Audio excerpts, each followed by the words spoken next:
conference is one where we get to hear voices from the region asking these questions. You know, they're really urgent, important topics, and just to even hear some of the journalism that in this rush of a year that has been overlooked. And so to just, like you said, slow down and get to go back and ask deeper questions about some of what we saw. It's always been a great forum for that. Well, welcome back to the Journalism Under Fire stage. Hannah, of course, is NPR's Washington-based national security correspondent, focusing on homegrown extremism, which I'm guessing, Hannah, is keeping you particularly busy right now. It is, yes. It's a busy year, and I mean, I've been covering it. My fellow panelists have been, I'm sure, all in some way covering, these divisions that do, when left to fester, it can lead to violence, extremism, etc. I mean, we all feel this uncertainty and unease, and so I think we're going to talk about how to cover that. Well, that's a great segue. I hand everything over to you. Welcome to everybody else, and I look forward to a great conversation. Thank you. Thanks, Sandy. And thank you to the Santa Fe Council on International Relations. I'm just so excited to be here with voices who I think will really, really open us up to new perspectives on this, to talk about what it's been like on the ground for reporters covering these contentious issues. I would like to. The full bios of our panelists today are in the program and on the various websites. But let me just go over briefly. We've got DeNeen Brown, who's a staff writer at the Washington Post and also teaches journalism at the University of Maryland. Her award-winning features explore themes such as the Black middle class, poverty, gentrification, and the arts.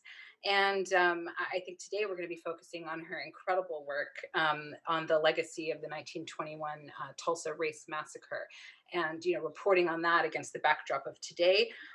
We've also got Ben Felder, who's a reporter, a senior staff writer at The Frontier, which is an investigative reporting outlet covering Oklahoma. He's also had a very busy summer covering the local protests against police violence, President Trump's rally in Tulsa, and the state's ongoing struggle to contain the coronavirus numbers. So sort of all the nexus points right there of what we're talking about. And then Tim Phillips, I'm delighted to speak with again. I've gotten the chance to interview him before. He's founder and CEO of Beyond Conflict, a global nonprofit conflict resolution initiative. And Tim's been involved in peace and reconciliation efforts really as a catalyst in several nations: Northern Ireland, El Salvador, South Africa, and is now partnering with some neuroscientists and looking at polarization globally and here in the US. And I think that's probably a good place to start, Tim, is with you. I mean, you've got this incredible breadth of experience, decades covering places like, working on conflict, working with peacemakers in places like Northern Ireland and South Africa. And now we are, here we are talking about the US in a way that, people, I've talked to people in international, from aid groups who've been foreign correspondents, and the refrain I keep hearing is, it could happen here. And that's just something I've been hearing several times, over the past year, it being some kind of civil conflict. I mean, break it down for us. Is that hyperbole? Is there cause for those kinds of fears? Where are we with polarization, and sort of what kind of level are we at? Well, I'm glad you asked me an easy question to start off, Hannah. Yeah, I mean, I think as when we spoke a few months ago, after working around the world for 30 years, in probably about 75 countries that are trying to navigate from conflict to peace or dictatorship to democracy, it's very humbling, and also learned a lot. And about 10 or 15 years ago, a number of these leaders would say to me, you need to focus on your own country. This isn't in 2016. This is well over a decade ago. And I would say, yes, we have some profound challenges. And they would say, no, I mean, we're deeply concerned is when we travel to the United States and hear the language, not just in Washington, but on media and locally, is you guys are going in the opposite direction of what you were pushing us towards. In other words, we were in this us versus them sectarian tribal mindset. in many of these countries. And we were trying to go to a sort of a you and I with profound differences. And now you guys are going from you and I that we sort of modeled to an us versus them mindset. And they sensed it. And sort of like canaries in a coal mine, they saw the language, the rhetoric, the behavior, and it just sort of really concerned them because it's what led to deepening conflict and division and violence in their countries. And it wasn't until the recent election, for me personally, that I had that sort of wake up moment. I mean, I actually before that, when I saw what was happening, but it really came home. And it reminded me what somebody said after the 2008 financial crisis about markets and currencies. They fundamentally depend on confidence, and so doesn't democracy. And this whole idea of American exceptionalism I lost years ago as I traveled around the world. And we are now at a point where, with our Constitution, our Bill of Rights, our democratic institutions, I have confidence that they've remained robust because they've been operating often imperfectly for a long period of time, but they're under incredible pressure. And at the end of the day, confidence not only in institutions but in other Americans is framed, and that's what I deeply worry about. Is there a sense, can you talk a little bit about your partnership with Penn neuroscientists and, Sure. kind of what you're doing on that front? What is Beyond Conflict doing? And what kinds of roles have you played in those, conflicts abroad? And yeah, how does that translate here? So two things. One is historically what we did is we were like a big support group on wheels, right? We had this notion of shared experience, which wasn't very sort of sounds maybe kumbaya. It was really about bringing together leaders at different levels who'd never imagined change was possible in their country, or they could sit across the table from their enemy, who actually did that. And the idea was to be able to model that for other countries. So a perfect example in the early 90s, at the end of the Cold War, as you had these sort of transitions happening around the world, people, one of the big eye openers for me is in Eastern Europe, is in many countries around the world, their language doesn't have a word for compromise, as we have in the American definition of compromise, which is a give and take. For example, in Spanish, there's compromiso, which means I give you a commitment. And a real eye opener was at the end of the Cold War, with all these transitions, people were learning to have to sit across the table from their enemy and negotiate and learn to compromise. And if you don't have a word in your language to actually do that, and it's not weakness and humiliation, people found that they could learn from others saying, well, how did you manage that? How did you imagine what change could look like on the other side? So one perfect example was taking Cyril Ramaphosa, who's now president of South Africa and had been the chief negotiator for the African National Congress, together with Rolf Meyer, who had been Minister of Defense and de Klerk's chief negotiator, to Belfast, where they met with Ian Paisley and Jerry Adams and Martin McGuinness and the Protestant paramilitary leaders. And we did a conference where we brought in leaders from a bunch of countries. And I remember Jerry Adams and Martin McGuinness, who were the heads of the IRA at the time, come up to me afterwards and said, this was in 1994. Who could have ever imagined just 2 years ago that apartheid would have ended peacefully and not end up in a civil conflict? And if these two people could come to us as friends, as once profound enemies recently, then maybe we can do the same here. And so that historically has been, the model, which is change is difficult, but it's possible. And hearing from people who transcended that, not to nirvana, but at least to see each other as human, as not profound enemies, was one of the big lessons. And then about 10 years ago, we started working with brain and behavioral scientists because, around the world, there are so many conflicts that remain intractable and peace agreements that are fragile. And recognizing with brain and behavioral science, there's so much profound knowledge about what it is to be human that isn't being translated. And so, long story short, we ended up working with colleagues at the University of Pennsylvania and started saying, how is polarization impacting the psychology of Americans? And we did this report called America's Divided Mind that came out this spring. And in America's Divided Mind, what our colleagues found is that polarization was going from profound disagreement to one based on identity, which is not surprising. But when it becomes identity based, then a whole range of unconscious psychological processes come online that then, accelerate and drive much of our behavior. So we can see that identity-based polarization is increasing and deepening, and it's toxic because it becomes difficult to then find any ways to come together. Yet we also found that a lot of that's built on false beliefs about the other side, on like and dislike, dehumanization, and issues. Let's get into that in a second too, because I know we're going to be Yeah, talking about yeah, what do we do about all this. So what you were describing is kind of this sort of toxic level of polarization that we've reached here in the United States. Not, you're saying, not hopeless, but pretty bad. right. Um, Ben, this is something I imagine that you see, this sort of identity-based polarization, whether it's political identity, racial identity, all the sorts of ways Americans are divided right now. How has that played out for you as this, watchdog journalism outlet in a ruby red, Trump loving state? How do you cover these divisions? What's it been like? Yeah, I actually think this is a really relevant question, at least for me and my perspective, because it does seem like there is this kind of dramatic shift on the ground here, even just over the last few months. And I think a lot of it has to do with COVID.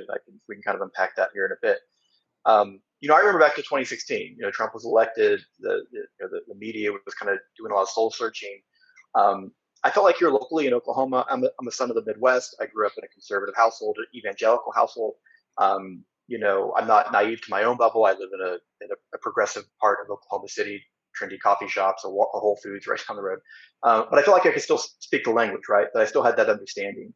And that animosity towards journalism and that skepticism, uh, yeah, it was local, but it was mainly kind of at a national level, right? And so a lot of the local reporting that I was doing, you did get some skepticism from the right at times, but there was still a willingness to talk with journalists, and like I said, I feel like I could easily get people to talk to me even if they had that skepticism that maybe there was some, I don't know, some code words that I was able to use that I understand this perspective. That has really shifted, at least for me here in the last few months. And why I think COVID is at least maybe not the cause, but is fulfilling this is because now this very national politicized story is really a local story. I mean, the COVID response is very local. Every state is kind of dealing with it on their own. And even something as simple as being a reporter wearing a mask, going to talk to someone, that is now seen as an aggressive stance, right? And it's been really fascinating and I'll be honest, kind of troubling and for myself. And I'm really trying to kind of rethink. It feels like that kind of polarization at the national level and how it was impacting the media, mostly at a national level, has now kind of trickled down at least. Um, and I think back 4 years ago, I mean, Trump obviously won Oklahoma, but he didn't win the primary. Ted Cruz won the primary. This wasn't a state that necessarily wasn't a Rust Belt state that really identified with Trump's message, but they backed him because he was a Republican nominee. Um, but yeah, I mean, now this is a very Trump-friendly state, obviously, that voted for the president in this last election.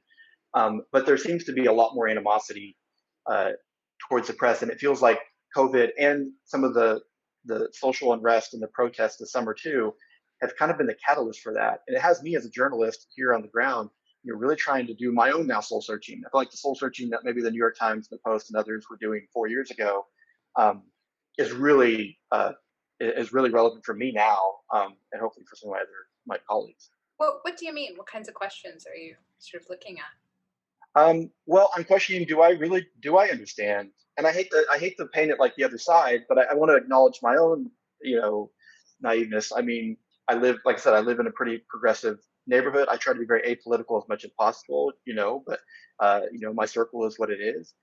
In the same way that I may not have the understanding of marginalized communities that may be just a few miles away.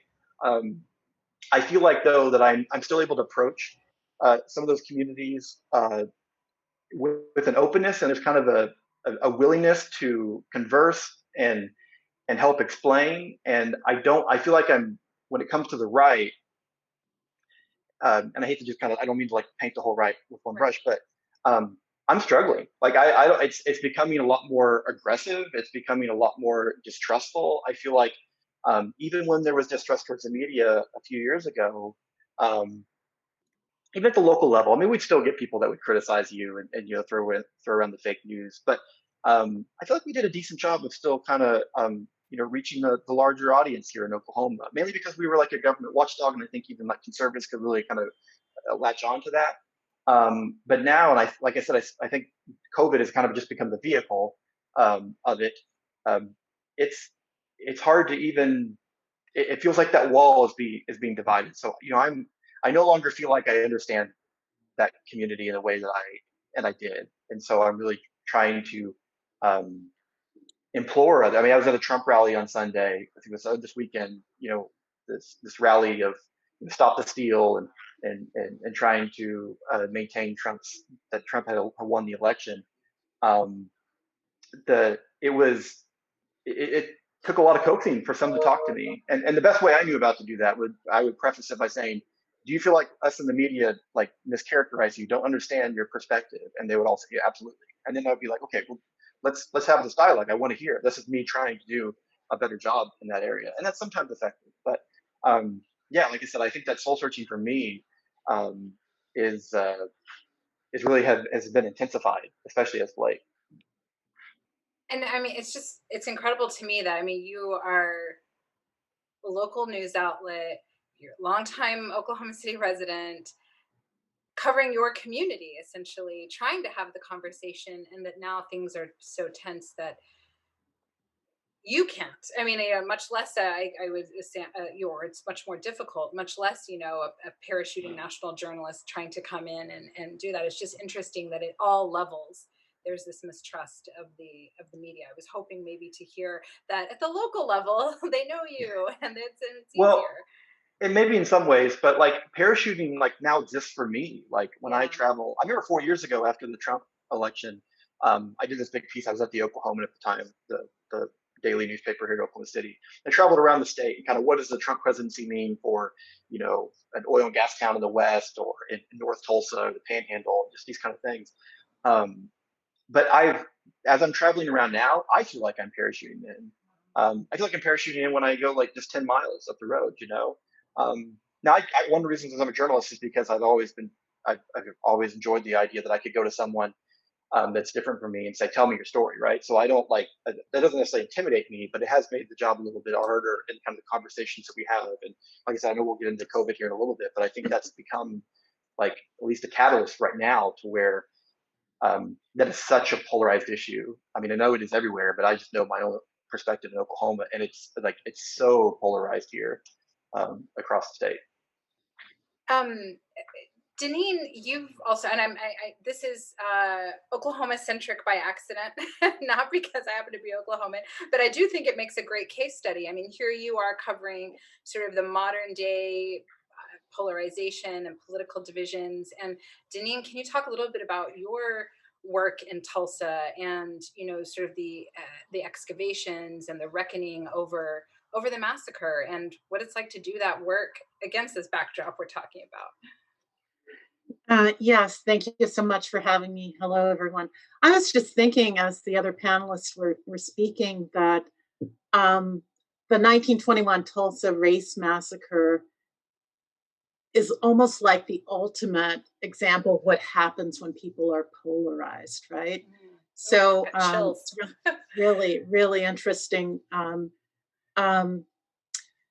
what's happening now in the country in terms of this deep divide, what's happening in 1921 and the years preceding it, um, at a um, Oh, DeNeen, can at I a interrupt for 1 second? I realize we have a lot of actually international students and different audience members. Do you mind just kind of giving a quick version of what would happen? What are we talking Sure. about when we say Yeah. 1921? So in on May 31st, 1921, in Tulsa, Oklahoma, um, a white mob descended on the all Black community of Greenwood. Greenwood was a prosperous Black community in Tulsa. You had Black people who owned oil wells, and there were hospitals, and it was a self contained community, and it was very wealthy, one of the wealthiest communities, Black communities in the entire country. In fact, it was so wealthy that Booker T. Washington, a great philosopher, when he visited Tulsa, came away and he called it Negro Wall Street. It's later become known as Black Wall Street. You had Black people who had oil wells, mansions, Model T cars, furs, pianos, just really incredible in terms of its concentrated wealth. Well, on May 31st, 1921, let me back up. A day before that, there was a Black teenager who was working as a shoe shiner in downtown Tulsa. He went into the Drexel building, which was at the time one of the only places that a Black person could use the restroom in downtown Tulsa because of racial segregation. He gets on the elevator on the first floor. The elevator is operated by a young white girl, Sarah Page. The elevator opens on the first floor. By the time the elevator reaches the third floor, she screams or there's a shriek or something. Historians say that Dick Rowland may have stepped on her foot or bumped into her, or it's unclear.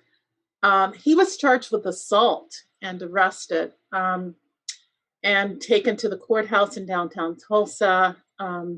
And this was happening during an era of racial terror in this country. There were dozens of racial massacres that had occurred in other cities and towns across the country where white mobs had gone into Black communities and destroyed the communities, killed hundreds of Black people.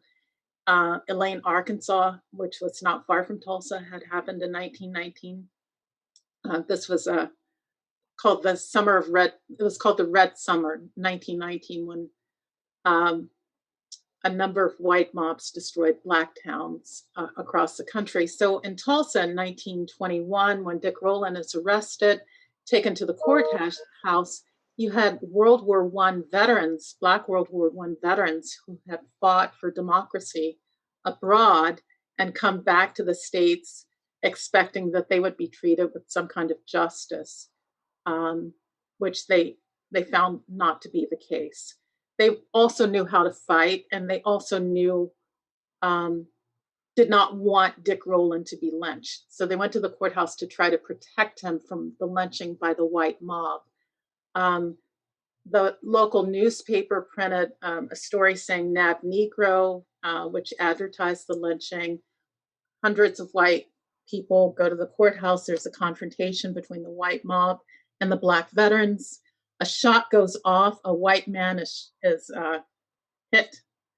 And as historians say, all hell breaks loose. The white mob then descends on Greenwood and starts shooting Black people indiscriminately. It was like a modern day version. It was like the movie The Purge, where they're just shooting people. That's what happened. They also burned Black people's homes. There are reports that they dropped turpentine balls on Black people's homes and businesses. So over a period of 2 days, Greenwood is literally destroyed. It's left in rubble. As many as 300 Black people were killed. Thousands were left without their homes. The survivors Black people who survived were marched at gunpoint with their hands up to what historians call concentration camps. I mean, and I don't use that word lightly, but they do call them concentration camps, where the Black survivors were held at gunpoint until a white person could vouch for them. So again, it was an era of extreme polarization. And you asked me before how this fits in with what's happening today. Well, I like to tell the story of a couple of years ago, I was interviewing a man who said he had been reformed he had once been a member of the Klan. He was a Grand Dragon in Mississippi and had left the Klan and had reformed himself and gone on this tour of repentance. And I had a chance to interview him in DC, in Georgetown. And when I met him, I thought, wow, I had never been that close to a member of the Klan before. And I asked him during my interview, what's happening in this country? And he said that he felt that there's an extreme a group of people who want to start another civil war. They never felt that the Civil War, which ended in 1865, was decided, and they really want another race war in this country. And he actually said, you and your Black friends should protect yourselves. And he cited the incident in Charleston with Dylan Roof, who went into the Mother Emanuel Church and shot those people in a Bible study there, including the pastor. It was a horrible incident. He cited Charlottesville, where you had the groups of white men marching on Charlottesville, chanting, "You will not replace us," and other attacks. He said that these the shooters were, the press calls them lone wolves, right? But he said that these were people who had grown impatient of waiting for this race war to start. So I often think back to that interview when I'm trying to explain what's happening now. And now you're seeing accounts in the press where people are talking about a civil war starting or a race war starting after the election. And it seems like it could be a reality. Yeah, definitely people are raising the specter of that. I mean, it's also really interesting hearing you and remembering, I mean, 1921, it feels like a long, long time ago. It's not. And also, I think Oklahoma added that incident to its curriculum in like 2012 or something. My mother was a lifelong Oklahoman and found out about the Tulsa Race Massacre as an adult. I found out in college at the University of Oklahoma on a visit to Tulsa with some friends. And so I think there's this refrain as, but we'd come so far, and now there's, it feels like we're sliding back. I mean, what is it like to cover those sorts of tensions? From you're interviewing people and steeped in communities that say, no, it's been bad, and it is still bad. We've made some progress, but clearly we have a lot to do. I mean, what was it like to talk to Greenwood residents who are both excavating the past and dealing with the future? What's the mood? How do you even approach a story like that? Yeah, what's really interesting is the massacre happened 99 years ago. Next year will be the 100th anniversary. Um, and you still have descendants of survivors, and there are a few survivors left of that massacre who still carry the pain of what happened. I mean, it when you think about it, as I was describing it, it sounds like a movie, but it wasn't a movie, right? It happened, like literally happened. There are postcards at the University of Tulsa Library showing Black bodies lying in the street, Black bodies being piled into trucks, and survivors said that these bodies were buried in mass graves.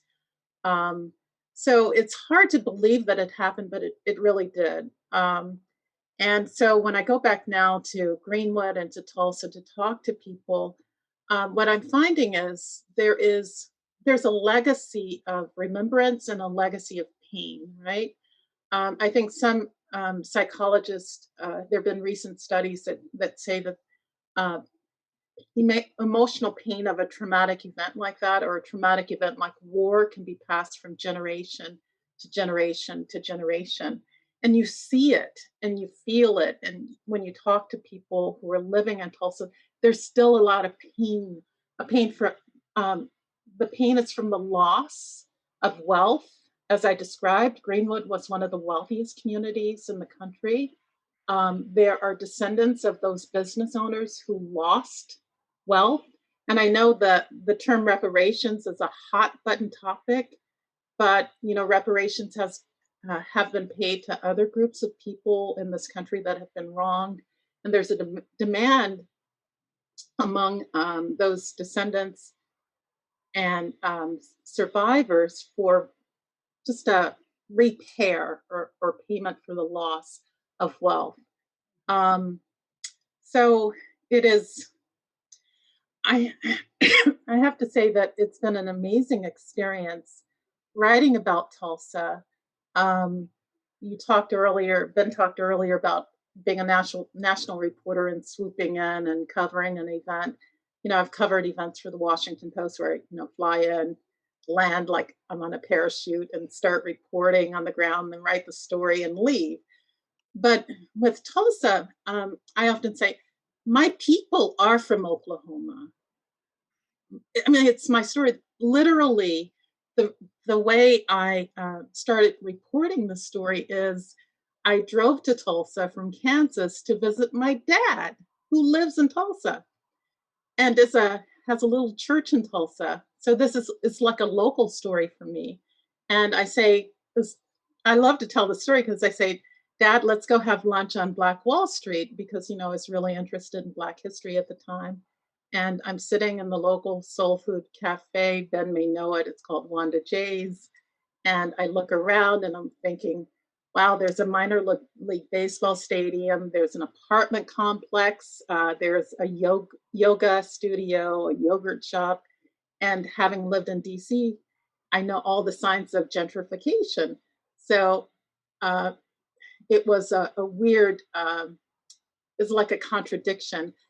Having known that this massacre occurred in this area and seeing this development on what Black Tulsans called um, sacred ground because of the massacre, and because that there's never been a real reckoning with what happened.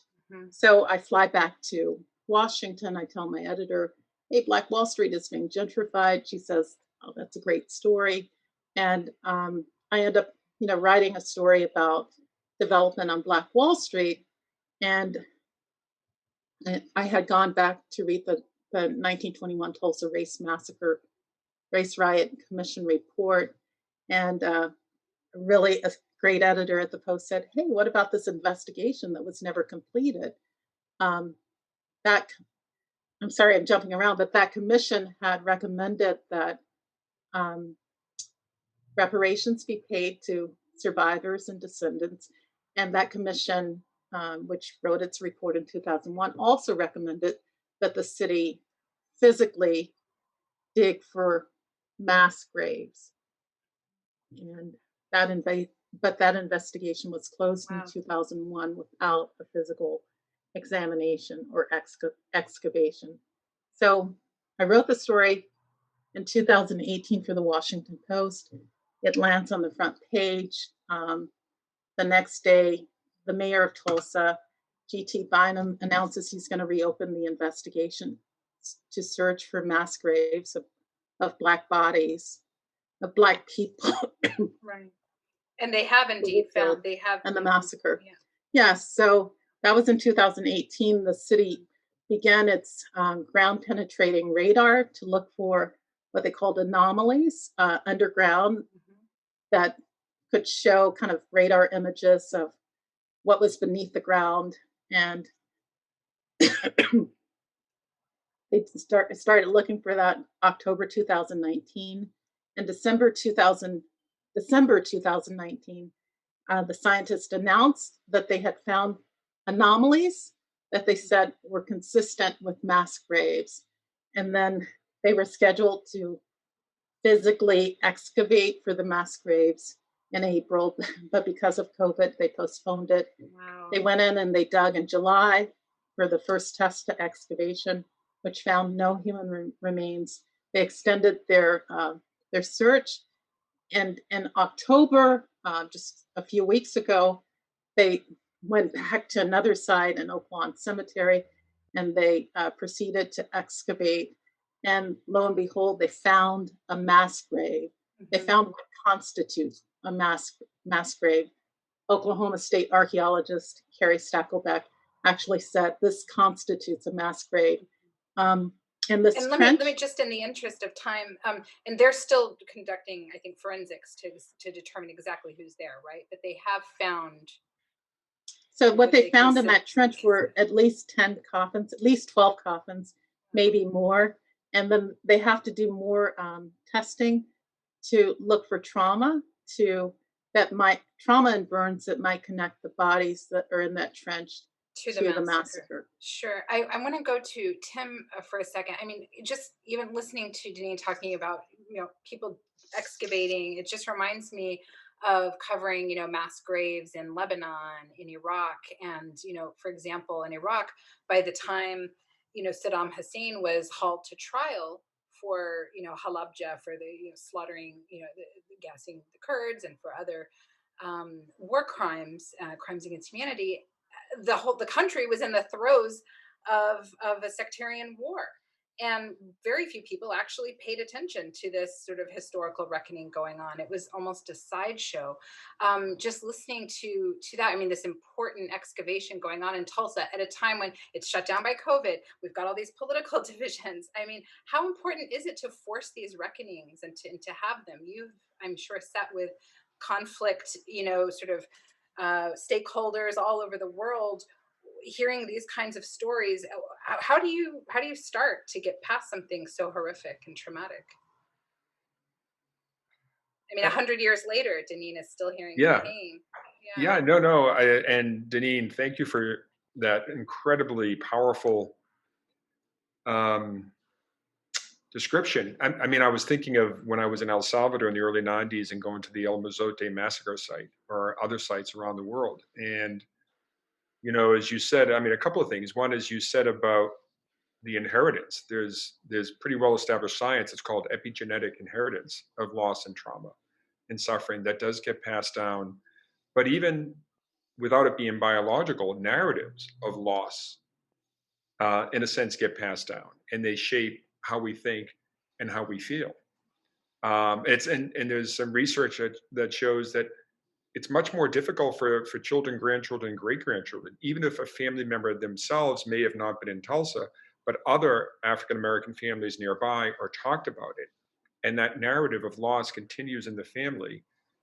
That it's even more difficult because they don't know how to navigate something they know is profoundly a loss. Um, and what happened there, and what happened through Jim Crow and before, and is dehumanization. And one thing we know about dehumanization, it's a cognitive process that has sort of stages to it. And when it gets to a stage where people see others as not human, literally, therefore, what can be done to them is not as concerning, frankly, because they're not fully human, right? And so these things happen in the human experience. And hearing this story about what happened in Tulsa and what's happening today is all I can think about is the past is very present. And not just in terms of the reckoning on racism in the United States, but as Ben was saying, among white communities who supported Donald Trump, their past, however people portray it, is present in a lot of the choices that people are making in their elections and how they feel about others, right? Mm-hmm. So, had, let's say, Joe Biden and Kamala Harris and the Democrats won a more decisive victory, some might have argued, okay, now it's time to reckon with our past as a nation, including racial reckoning, but other reckonings that this country has. In a sense, that's become more difficult. It's even more polarizing. And I think of like countries in Northern Ireland or South Africa or even El Salvador, there were certain departure points. In El Salvador, we signed a peace agreement. In South Africa, apartheid officially ended. In Northern Ireland, they had the Good Friday Agreement, but there they could never find a way to deal with their past. They still haven't, 25 years later, because there was no shared understanding in the Good Friday Agreement of what the fighting was about. Is that what you see here, Tim? We Yeah, don't have it. We obviously don't have a shared understanding. I we mean, don't have a shared understanding, and that, so it's not reconciliation. yet. Is it truth telling? Yeah. But then the question becomes, well, whose truth is being told? And how do real truths be centered as really felt legitimate truths in a country where truth has become a competitive sport? And so I sort of feel like at this moment, particularly after this election, and this is as much governed by what friends of mine who are on truth commissions in South Africa and other countries have been telling me in the last few days and weeks, right? Is where are you as a country right now?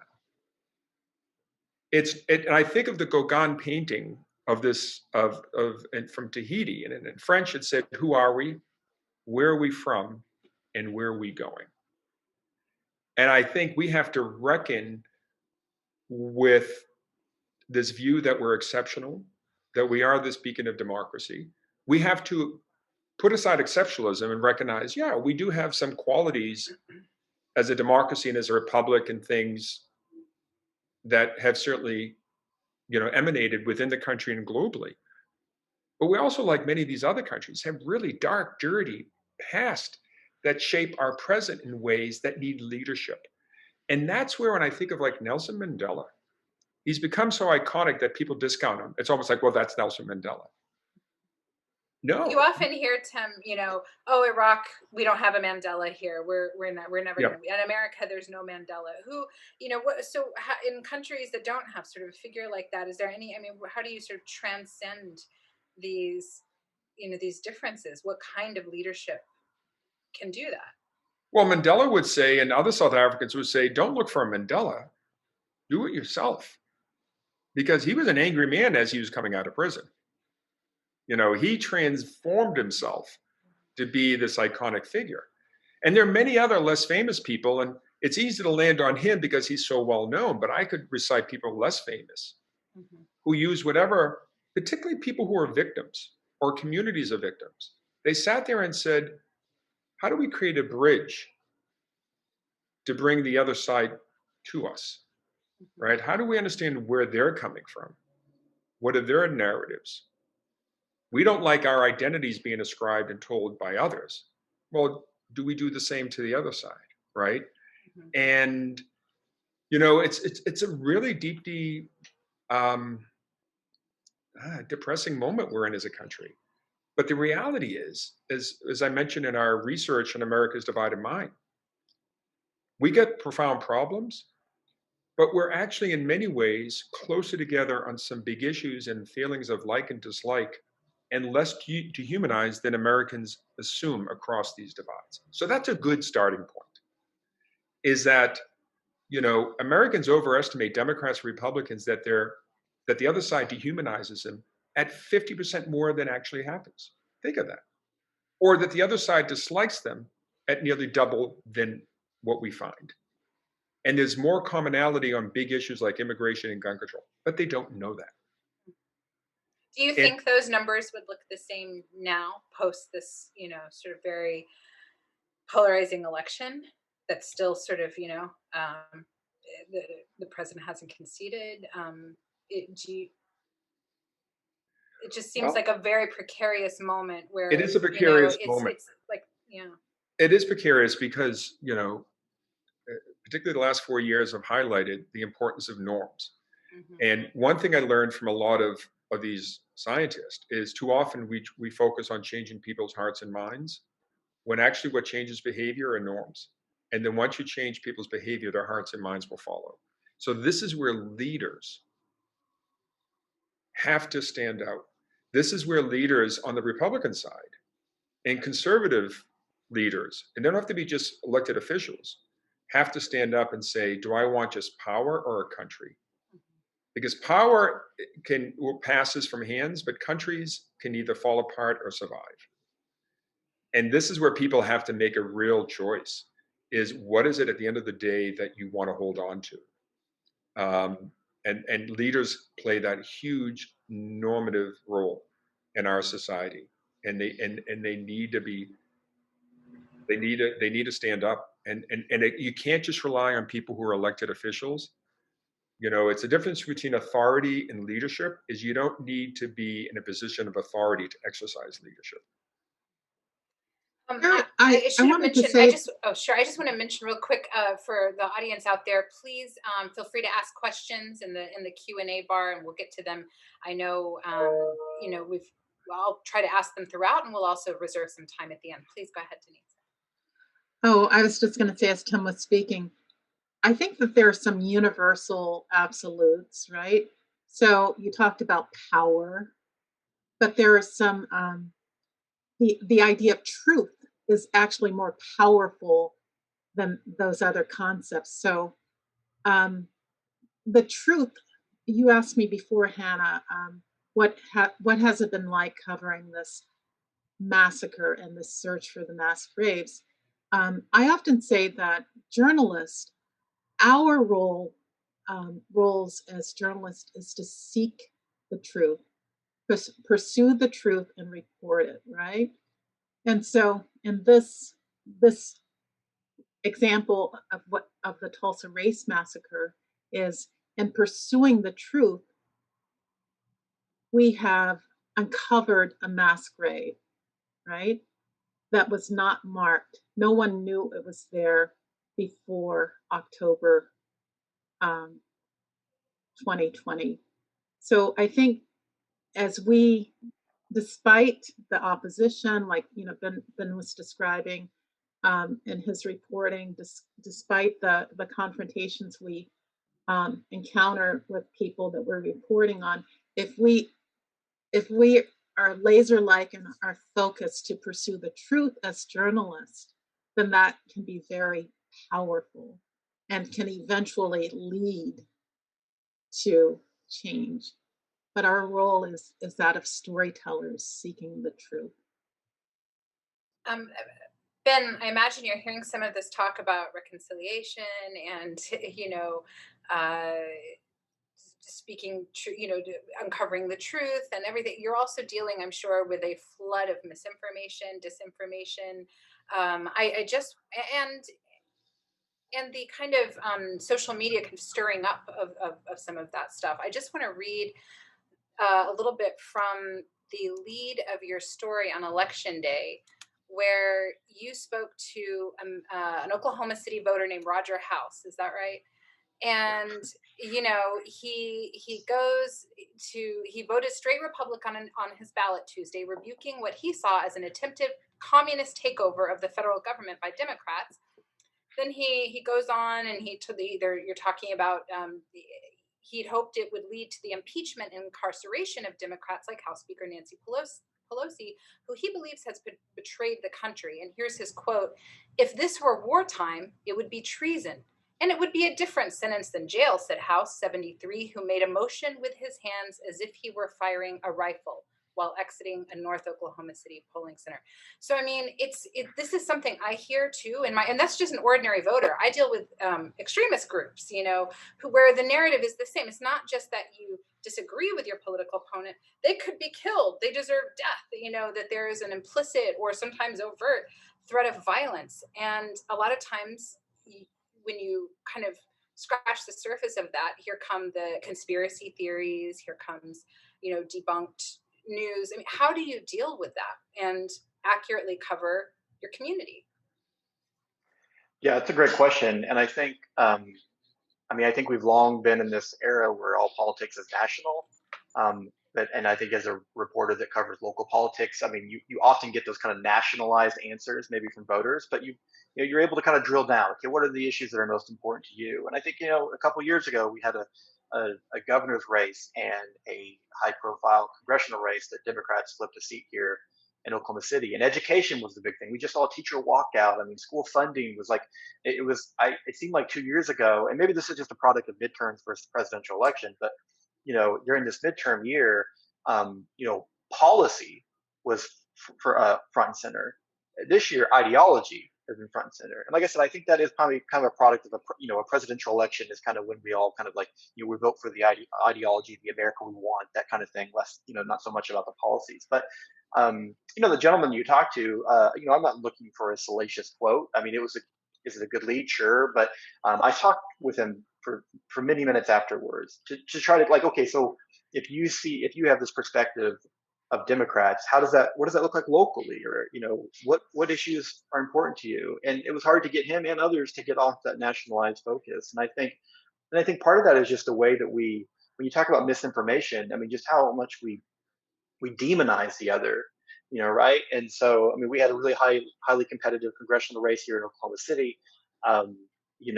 I've got a young son that, we asked about, like, what we were just curious, my wife and I, what he knew about the elections because he's not following it. But he didn't know the candidates, but he knew Nancy Pelosi. And the reason is because her face was all over the television in very unflattering photos and poses and in derogatory ways.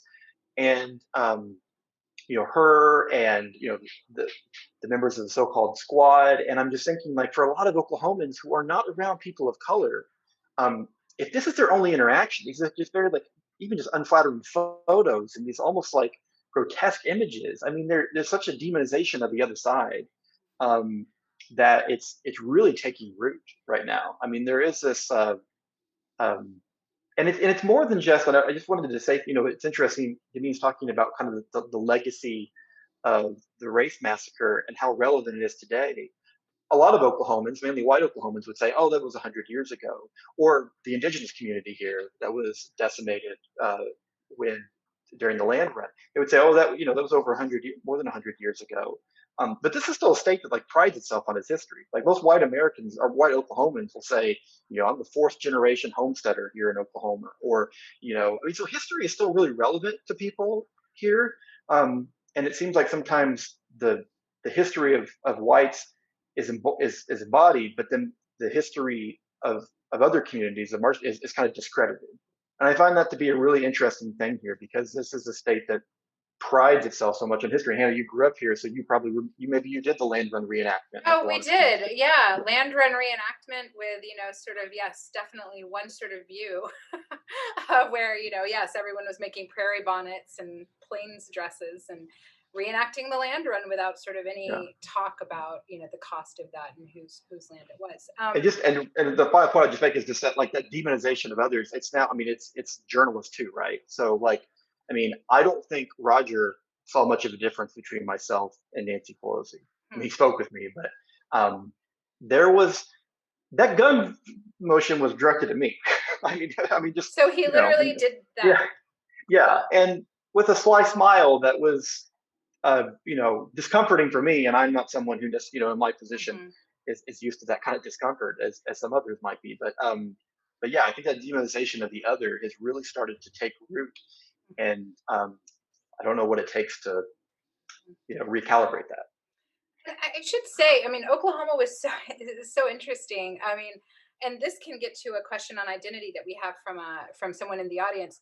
I mean, at the same time, that same election, there was a non-binary Black Muslim woman elected in Oklahoma, or I'm sorry, non-binary Black Muslim lawmaker. Was it state lawmaker? Who is that? Do you know? Yeah, yeah. Maury Turner, is actually the district I live in, the House district, and this is a solidly Democratic district, and she beat the incumbent in the primary, in kind of I don't know, a similar story to maybe Ocasio Cortez's win in her Queens district. Um, uh, Turner beat a pretty progressive white man, um, but she ran on this, pushing further to the left, which is interesting because in Oklahoma, if you talk to Democratic strategists, they'll say, if we're ever going to win statewide election, we got to be more moderate.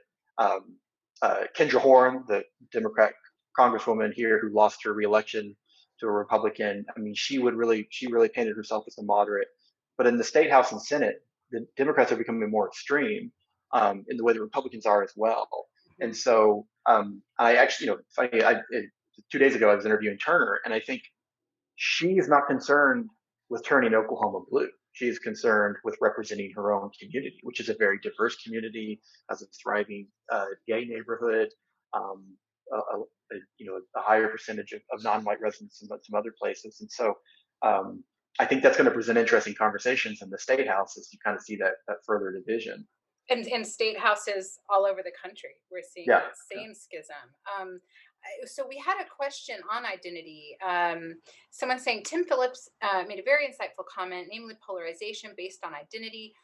both political parties have capitalized on this. White working class, African American, Hispanics, et cetera, used identity for their own purposes. And so have journalists. What's the correct positive way to deal with identity so as to move forward? I think it's a really big question, and I guess deal with can be, interpreted in many different ways. But how do we talk about? I mean, yes, this is a pluralistic country made up of multitudes. How do we talk about identity? I mean, you have sort of when I go out and interview people, oftentimes sort of people on the right will say, I don't get into that. I'm an American. I don't do hyphenated, and that can be people of color, white people. There's just it's a mindset. And then there's others who, very freely tell me all the generations of their family. I mean, how do we talk about identity and history and in journalism, and should we be concerned with how it lands? How do you deal with language in your stories, DeNeen? You're dealing with stories that are steeped in sort of racial identity, history, this legacy. What goes through your mind when you think of language and how to present these truths? And yeah, what's the process? I don't know. Personally, I'm pretty idealistic, and even though I grew up in Oklahoma and Kansas, I was very idealistic when it came to race. I was bused across town to a majority white school and just kind of charged through there.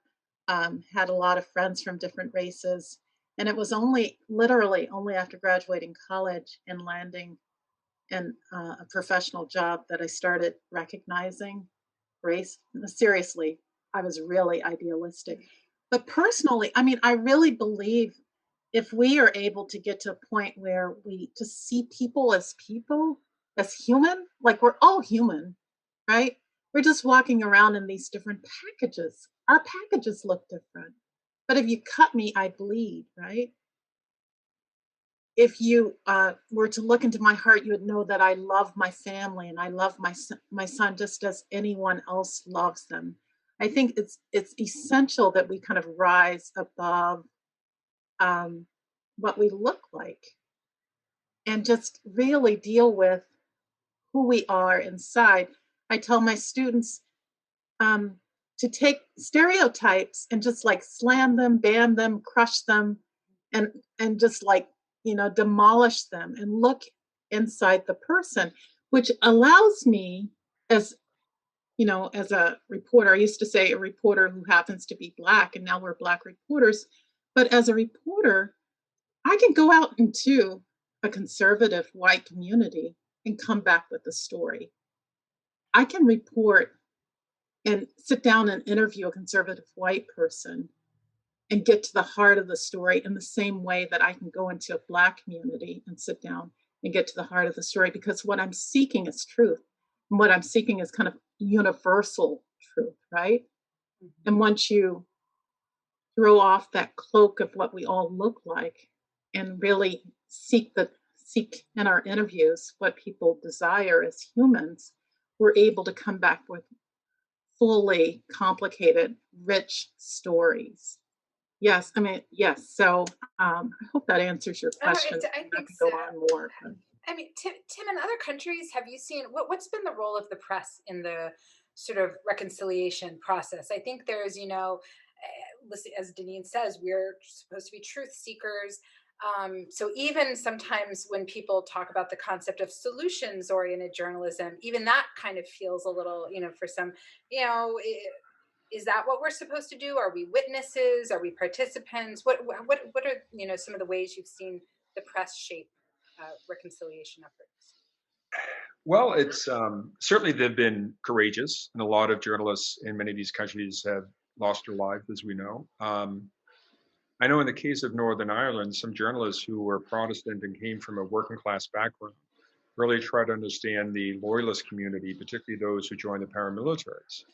And sort of like Ben, they occupy both worlds. And they really struggled to be able to articulate how their communities saw themselves. And I think that's really important. And it's actually reinforced by science, brain and behavioral science. is whether we like it or not, in a sense, truth is objective, but how it's experienced in people's minds makes it subjective. And one of the most important things I learned from science is that identity will trump ideology any day. We're deeply social beings. And when we feel under threat, I mean, forget polarization. I mean, I can even hope my sisters aren't listening, but I could think of my own family, right? We could think of family members where people have a narrative of how they're suffered or been marginalized. And you sit there objectively and say, but that's not the truth. That's not what's happening. But that's how they see it. And one of the things I've learned from brain and behavioral scientists, but that's the truth to that person. In other words, they need to be understood as they see themselves, even if it doesn't reflect objective reality. And only when people feel understood do they literally have a cognitive shift where they're able to actually listen to reason and objective truth. And that's a powerful truth we have to understand. And I remember writing a piece in Northern Ireland a decade ago when people were saying they needed to have a South African style Truth and Reconciliation Commission. And I said, and I was involved in those early days in South Africa thinking about this. Truth commissions came out of places like Argentina and Chile and South Africa, where the state was the main source of violence. In Northern Ireland, it was civilian on civilian. So the question was, well, whose truth is being told? That's can I that question of truth. There's an audience member who's asking sort of exactly that. It's so it looks like he's a journalist from Nigeria, and saying journalists here are being accused of allowing the journalism space to be flooded and just chock full of misinformation, fake news, and even hate speech. Sometimes, sort of the platforming. He's talking about the platforms and mediums of information dissemination. Do journalists have the capacity and ability to eradicate misinformation and all those issues just by doing the work of journalism? I mean, one of the things we've talked about today are the silos. I mean, you're doing, Ben, important watchdog journalism in Oklahoma.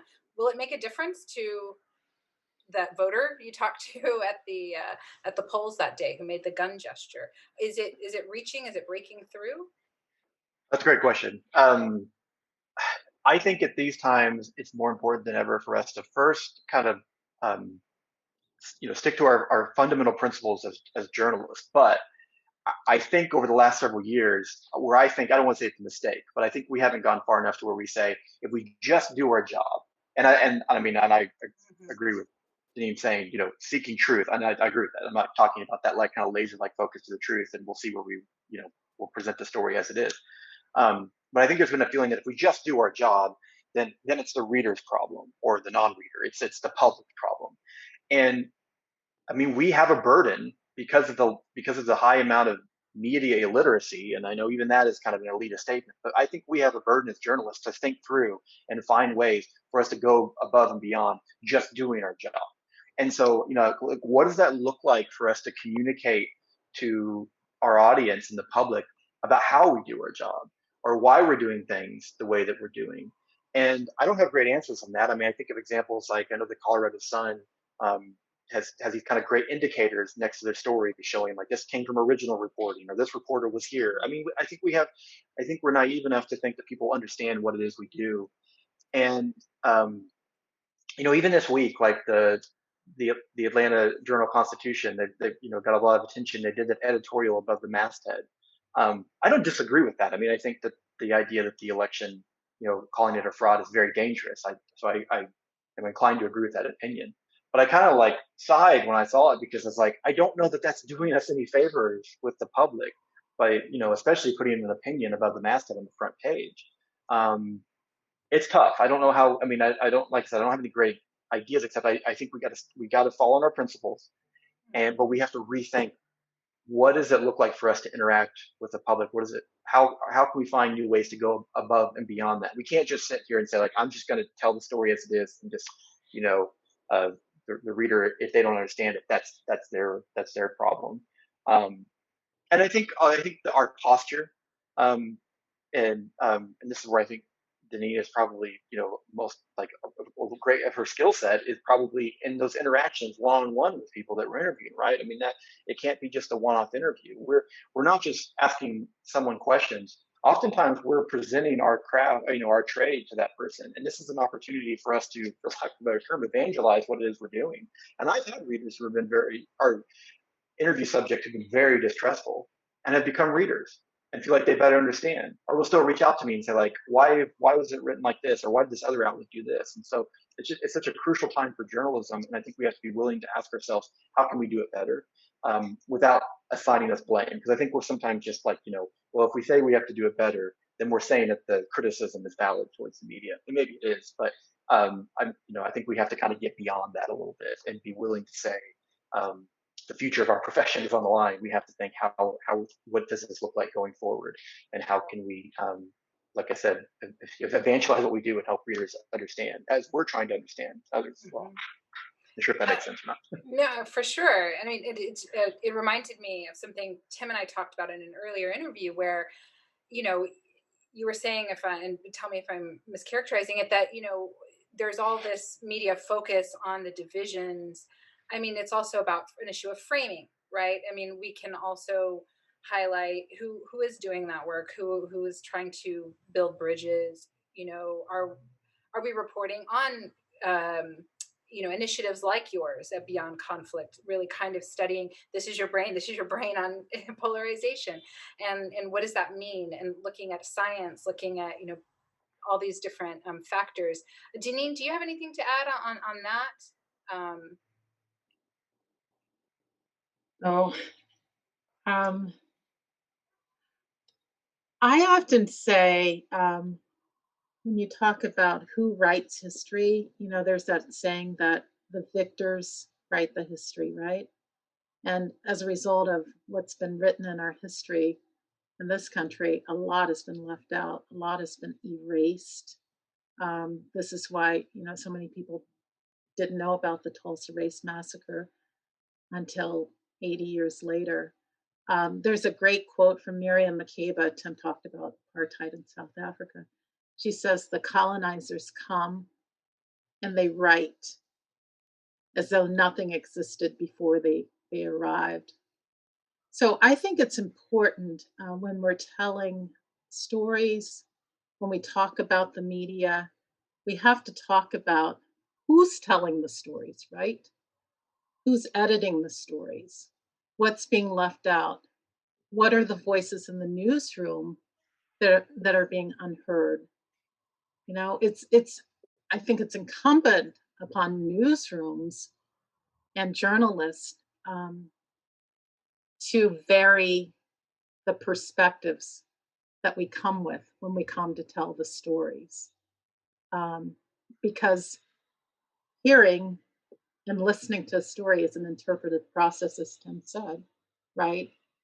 And what we hear as journalists when we go out and report, comes through our brain and is magically appears as words in a story. But how are we infusing those stories with our perspectives, right? So we have to, I think we have to elevate our game in newsrooms, and really talk to each other at deeper levels, and be more inclusive and less dismissive of voices within the newsroom. And you might want to listen to the intern in the corner who's talking about um, the story that she passed on the way to work. But yeah, I think it's important that we also shine the light on ourselves and really train ourselves and practice listening and practice going out and interviewing people of all kinds and dismissing our judgments and stereotypes in that work. Hannah, Seems can like I? a good, yes, please. I was just going to say that seems like a great, hopeful place to end. I just wanted to see if you, Tim, had any last thoughts on, you said at the beginning, we're at a very dangerous place, not a hopeless place.